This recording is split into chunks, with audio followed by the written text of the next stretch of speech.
Student, आज की इस वीडियो में मैं आप सभी को बताऊंगा 18 फरवरी का जो आपका हिंदी का वायरल पेपर आने वाला है वही वायरल क्वेश्चन पेपर बताऊंगा और आप सभी को बताऊंगा क्वेश्चन में पेपर किस प्रकार पूछा गया। ठीक ना, ये देख सकते हैं ये 2026 का क्लास 10 हिंदी का वायरल पेपर है मेरे भाई। इस पेपर को तैयार करके जाते हो तो आपका 70 में 70 नंबर बिल्कुल आ सकता है। ये वायरल क्वेश्चन पेपर है, बोर्ड ने जारी किया है।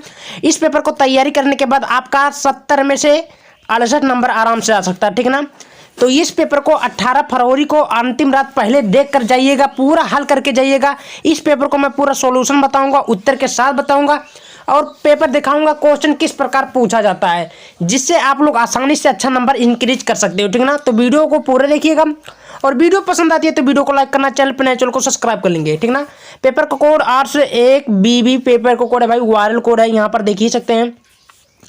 समय आपको 3 घंटा 15 मिनट पेपर को हल करने के लिए दिया जाएगा। प्रारंभ के 15 मिनट परीक्षार्थियों को प्रश्न पत्र पढ़ने के लिए निर्धारित है। सभी प्रश्न करना अनिवार्य, ये सब आप कुछ करना नहीं है मेरे भाई। एक एक क्वेश्चन को हम लोग बारीकी से हल करेंगे और उत्तर के साथ मिलाएंगे भाई। इस पेपर को तैयार करके जाना 18 फरवरी का। अगर कुछ भी नहीं पढ़े तो इस पेपर को जरूर हल करके जाना। 80% तक क्वेश्चन आपका फंसेगा, गारंटी लूंगा। ठीक है ना, चलिए तो यहाँ पर सबसे पहले आपके सामने खंड आ दिख रहा है, बहुविकल्पीय प्रश्न है। तो सबसे पहले क्वेश्चन बोल रहा है पंच परमेश्वर के लेखक कौन है भाई। तो 4 ऑप्शन दिया, चारों में से राइट उत्तर कौन है भाई। पंच परमेश्वर के लेखक आपका मुंशी प्रेमचंद्र जी है, राइट उत्तर होगा ठीक है। चलिए दूसरा क्वेश्चन बोल रहा है गुनाहों के देवता के रचनाकार कौन है भाई। गुनाहों के देवता के लेखक कौन है भाई। उपन्यास है, विधा है, उपन्यास सबको पता होगा। फिर तीसरा बोल रहा है परीक्षा गुरु किस विधा की रचना है। तो भाई परीक्षा गुरु आपका है उपन्यास है, क्या है, किस विधा की रचना पूछता तो उपन्यास आपका राइट उत्तर होगा उपन्यास। फिर हजारी प्रसाद द्विवेदी वाला देख सकते हैं। चलो एक क्वेश्चन को हम लोग हल करेंगे, है ना, यहाँ पर मिला ही लिख सकते हैं आप लोग। हजारी प्रसाद द्विवेदी के लेखक कौन है भाई। हजारी प्रसाद द्विवेदी के लेखक कौन है भाई। तो ये है बाण भट्ट की आत्मकथा जो है हजारी प्रसाद द्विवेदी की, क्या है, कीर्ति होगा शायद, है ना।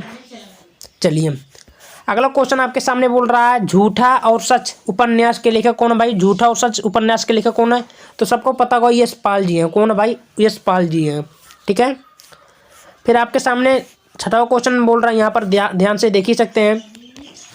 ललित राम के रचयिता कौन है भाई। तो ललित राम के रचयिता कौन है मेरे भाई। तो ये मती राम जी, कौन है भाई, राइट उत्तर होगा मती राम, ठीक है। फिर आपके सामने अगला क्वेश्चन बोला सत्रवा, देखिए छत्रसाल दशक के रचनाकार भाई कौन है। तो छत्रसाल दशक के रचनाकार कौन है मेरे भाई, जल्दी बताइए। तो छत्रसाल दशक के रचनाकार आपका भूषण जी हैं। कौन है, जल्दी बताइए। भूषण आपका राइट उत्तर होगा। चलिए 8वां देखिए यामक रचयिता है भाई। यामक किसके रचयिता है। तो सबको पता होगा यामक महादेवी वर्मा जी की रचयिता और कीर्ति है, क्या है, महादेवी वर्मा जी की कीर्ति है। क्लियर हुआ मेरे भाई। आगे की तरफ बढ़ जाते हैं। यहाँ पर ध्यान से देखेंगे क्या है, बिहारी जी ने किस भाषा में रचना की थी। तो बिहारी जी ने किस भाषा में रचना की थी, जल्दी बताइए मेरे भाई। राइट उत्तर होगा ब्रज भाषा में किए थे। किस भाषा में, ब्रज भाषा में, राइट उत्तर आपका क्या होगा। फिर आपके सामने यहाँ पर क्या क्वेश्चन बोल रहा है, ध्यान से देखेंगे। साकेत महाकाव्य की रचना, साकेत महाकाव्य किसकी रचना होगा मेरे भाई, सबको पता होगा साकेत महाकाव्य की रचना क्या है। तो मैथिली श्लोकगुप्त जी की है। किसकी है, मैथिली श्लोकगुप्त जी की है। क्लियर हुआ। फिर आपके सामने यहाँ पर ध्यान से देख ही सकते हैं 11वां नंबर क्वेश्चन बोल रहा है कि हास्य रस का स्थायी भाग क्या होता है भाई। हास्य रस का स्थायी भाग सबको पता होगा हास ही होता है, क्या होता है, हास। क्लियर हुआ। अब हम लोग आगे की तरफ बढ़ जाते हैं मेरे भाई। यहाँ पर देखेंगे क्या बोल रहा है, देखिए ध्यानपूर्वक देखेंगे। आपके सामने क्वेश्चन दिख रहा होगा बराबर कि सोहत ओले पीठ पाट श्याम सलोने गात मनु नीलमणि शैल पर आतप पर प्रभात। इस टाइप का क्वेश्चन देता है, कंफ्यूजन नहीं होनी है को। तो यहाँ पर आपका बराबर का राइट उत्तर क्या होगा भाई, उत्प्रेक्षालंकार होगा। राइट उत्तर खा होगा उत्प्रेक्षालंकार। फिर आपके सामने 13वां देखिए सोठा छंद द्वितीय और चौथे चरण में कितना मात्राएं होती है।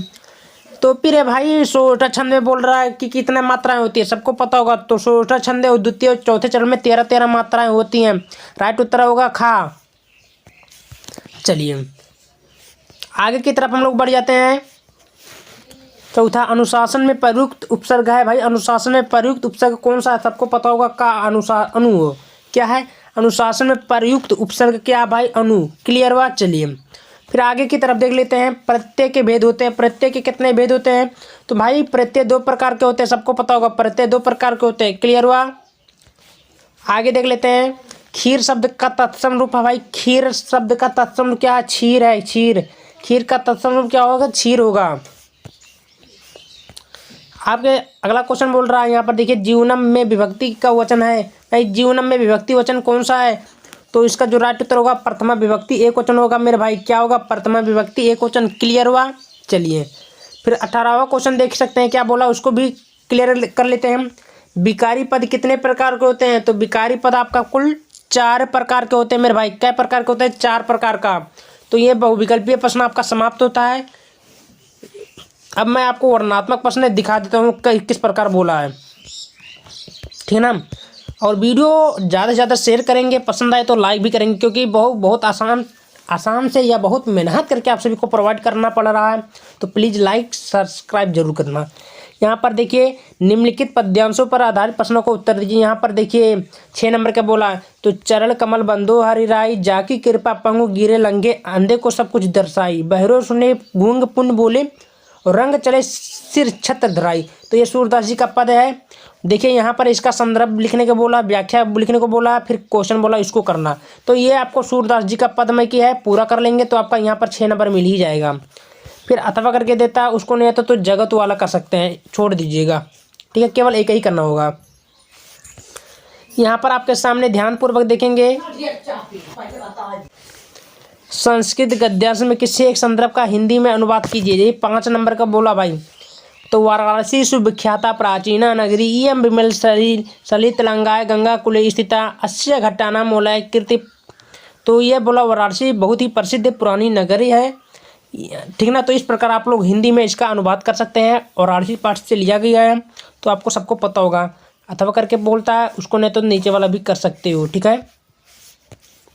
फिर बोला निम्नलिखित पद्यांश पर आधारित प्रश्नों को उत्तर दीजिए। यहाँ पर 6 नंबर का दिया है, चरण कमल बंधु हरिराई, जाकी कृपा पंगु गिरे गिरे लंगे, अंधे को सब कुछ दर्शाई। सब पढ़ लीजिएगा, बहुत ज़्यादा इंपॉर्टेंट है। फिर आपके सामने अगला क्वेश्चन बोल रहा है, यहाँ पर ध्यान से देख ही सकते हैं,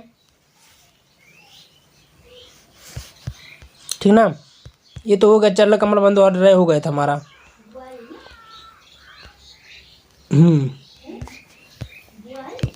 फिर आपके सामने यहाँ पर ध्यान से देखिए, 5वां नंबर क्वेश्चन क्या बोलना चाहता है, अपने पठित खंडकाव्य के आधार पर निम्नलिखित प्रश्नों का उत्तर दीजिए। भाई खंडकाव्य का सारांश लिखना होगा, जैसे मेवाड़ मुकुट खंडकाव्य के आधार पर भीष्म शाह का वो करना है, फिर अग्र पूजा का करना होगा, फिर कर्मवीर भरत का करना होगा, फिर आपका जय सुभाष का करना होगा, फिर मातृभूमि का करिए, ज्योति जौहर का, मतलब किसी का एक ही करना होगा, चाहे कर्ण का करना है, जो कि आपका 3 से 5 नंबर आपको मिल ही जाएगा। क्लियर हुआ?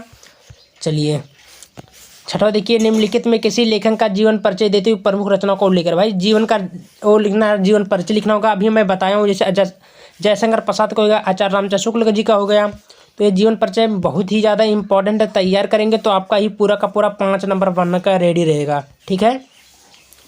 तो आचार्य रामचंद्र शुक्ल हो गया, भगवत श्री उपाध्याय का, चाहे रामदास सिंह दिनकर का, किसी का लिखना होगा।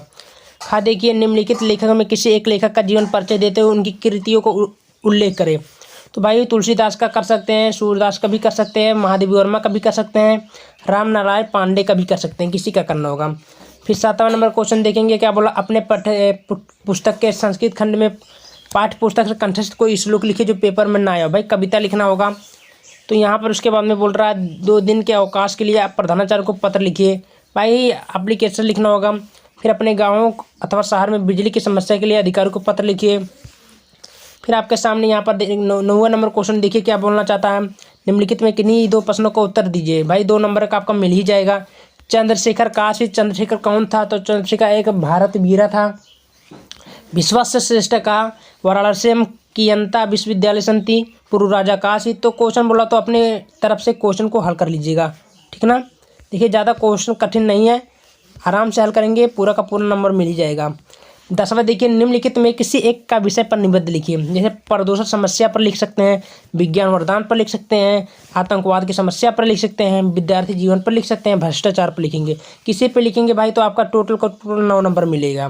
तो टोटल मैं गारंटी लेता हूँ, पूरा पेपर हल करके जाते हैं तो 68 नंबर तक के आपका कहीं जाने वाला नहीं है। तो वीडियो को ज़्यादा शेयर करें, पसंद आए लाइक करें। धन्यवाद।